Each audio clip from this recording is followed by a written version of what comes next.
It was amazing. I was absolutely surprised. I did not expect to see the amount of changes I did. All the intricate parts, those like bright lights and all like the windows, just a more productive space. I think it's just going to be a better experience for teachers, for administration, for students.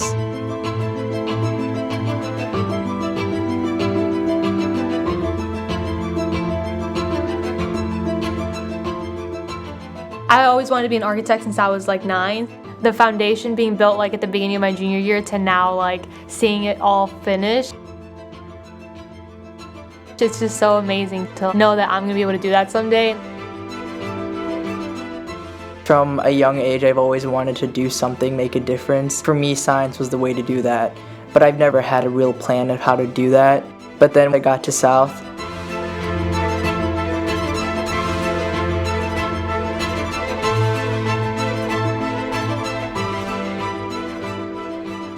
there are lots of different electives you can take that get you ready. The teachers are able to open you up to a bunch of new experiences and help you realize you can accomplish your dreams. teachers and administrations are so caring and so accepting of students, and they want to see us grow as human beings, and they want to see us excel in what we want to do.